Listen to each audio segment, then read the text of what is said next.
enough is enough, and it's time for a change. Nothing compares to a quiet evening alone. Just the 1, 2. I was just counting on that never happened. I guess I'm dreaming again. Let's be more than this.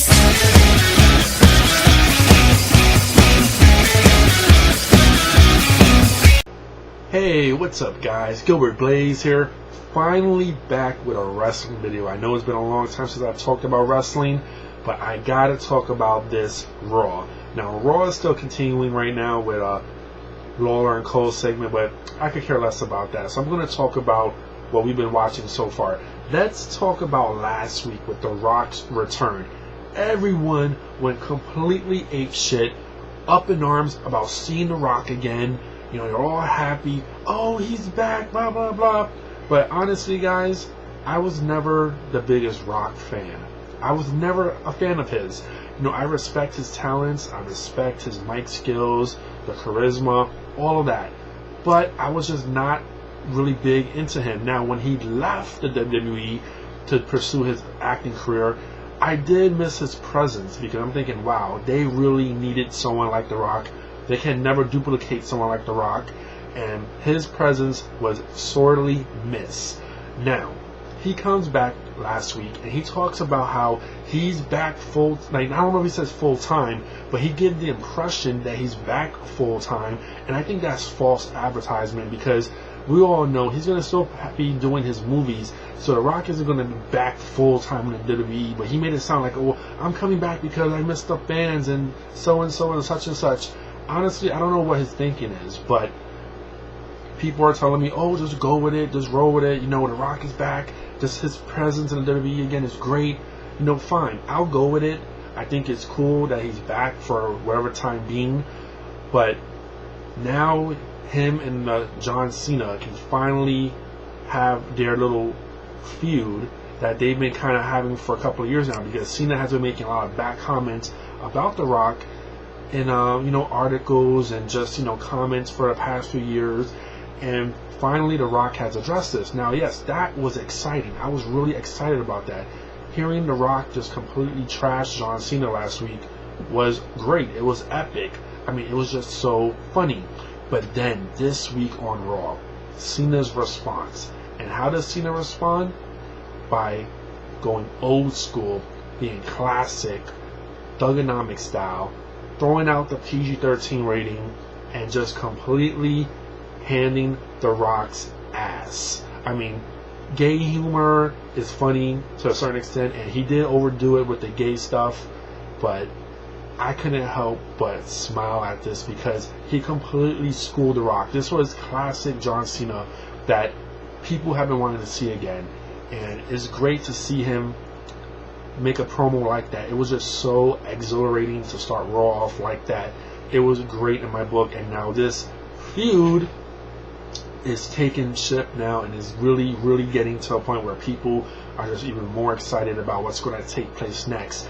Now, here's my problem with this feud. We all know now that next year's WrestleMania is going to be in Miami, so you would think The Rock will be inducted to the Hall of Fame next year. He will be the main person because they're in Miami. Now, if that does happen, wouldn't you think The Rock will probably have one last match there as well? So I don't get why they did this year with The Rock and Cena and not wait until next year for that to happen. So that's my thinking. I don't know how this is going to play out. People think that maybe they're going to, you know, have a match at this year's WrestleMania, and I don't think that's going to happen. I really don't think that's going to happen. But they will have some kind of confrontation. But will they have a match? I don't know. I don't think so. But if they're going to try somehow to save it for 1 year later, I don't know how they're going to do that either. So I'm interested to see how they're going to play this feud out, how they're going to do this angle, because people are really, you know, excited about this. It's getting people pumped up again about the WWE, and it's exciting stuff. I will admit, it's very exciting. You know, I am happy that The Rock did come back. For whatever capacity he's going to be back, he's back for now, and I'm interested in seeing how Cena and Rock will handle their business. It's going to be fun to watch. Now, on to The Undertaker. We saw these 2/21/11 promos, which was great, excellent stuff. Everyone speculated it was Sting or The Undertaker. Now, WWE never even spoke to Sting, never had any kind of contact with Sting, supposedly. So they were supposedly surprised that this took off like so much that people were speculating Sting. You know, this really helped out their promo. This really helped them out. But for Undertaker to come back the way he did, and then all of that for nothing because he just comes back and then out comes Triple H. Now, people are pissed off. I was reading on Twitter. People are upset. Oh, Triple H is back. Oh no, we got an Undertaker versus Triple H again at WrestleMania. Yes, again. We're going to get another recycled match for The Undertaker. This is my problem. So many young guys there, so many up-and-coming stars. The rumor was it was going to be Wade Barrett versus Undertaker. That isn't going to happen. So why scrap that idea to bring in Triple H? I just don't understand why they keep recycling old matches for The Undertaker. Now, are you doing this because they want him to go to 20-0 and then finally he can like retire or be done with and have like a really good opponent that he's never faced at WrestleMania? Who knows? But the fact remains is, from what I'm hearing, it's going to be career versus streak again, and Triple H will finally hang up his boots and work full-time backstage after he loses. So, who knows what's going to happen there. I'm hearing also Shawn Michaels might be involved in this match now. So, who knows what's going to happen with that. You know, I'm not completely upset that it's Triple H versus Undertaker, but the fact remains is there's so many other guys that can take that spot and have, and you know, and let Undertaker shine with them at a big stage like WrestleMania, like Wade Barrett. He should have gotten that spot. It would have been great for him to have a match at that caliber on that kind of card in that show. So we'll see what happens with that. But I am excited for WrestleMania. You know, at first I wasn't, but now that I'm going to WrestleMania, and you know the funny thing is, I still haven't put in the days off for work, but I have a scheme, I have a plan I'm going to be doing to get off. So I'm going to definitely be going, because I already bought my Mania ticket and my plane ticket, and I'm going regardless of what happens. I'm going to WrestleMania in Atlanta, and I can't wait to see all my friends again and to hang out with everyone and to watch these shows. So WrestleMania is looking kind of exciting now to see The Rock and Cena. I want to see what kind of confrontation they're going to have. It's going to be fun. Raw this week was very good, and I have to also say quickly with the women how awesome and amazing it is to finally see Gail Kim in some kind of angle, like backstage segments, actually having backstage brawls. I mean, even as with the Bella Twins, which sucks, but still, she's getting some kind of TV time now. How great is that? Hopefully, they can do something with this, and we'll see what happens. But I'm happy for Gail Kim. Wondering when they're going to debut Awesome Kong, what kind of name she's going to have, how she's going to come in. But interesting to see how where that's going to play off as well, too. But I'm really excited right now for the WWE because, you know, things are coming into play now for WrestleMania. WrestleMania is shaping up to be pretty decent, and I'm looking forward to a lot of the matches that's going to take place. I just hope that Morrison probably will be in the Money in the Bank, and Morrison will win because he deserves a title shot again. He needs one. He's been amazing. I love that parkour gimmick. I'm loving it, and I hope they do more with him and not just have him job, always looking good in matches and then jobbing. You know I'm getting really tired of that shit.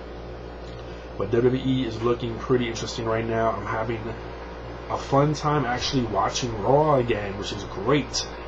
Now, we'll see what happens at WrestleMania, but yes, that's all I wanted to talk about for now. Undertaker's back, Triple H is back, Cena versus The Rock is looking like it's going to take place. Whether it happens this WrestleMania or next year remains to be seen, but I am looking forward to seeing what the WWE does the next few weeks because they really got me excited for this Raw definitely today. So, and very quickly, I picked up 2 new DVDs that I got to talk about really fast at the ROH website. Final Battle, which was absolutely epic. Kevin Steen versus El Generico in your final match. Bloody, intense, violent, just an epic battle between these two. Amazing. You have to get the DVD, watch it. And also, Shimmer Volume 34. This was a great DVD as well. The Joshi girls are just putting Shimmer into a new level right now because they're having phenomenal matches with the Shimmer talent, and this was a great DVD. Also get this as well.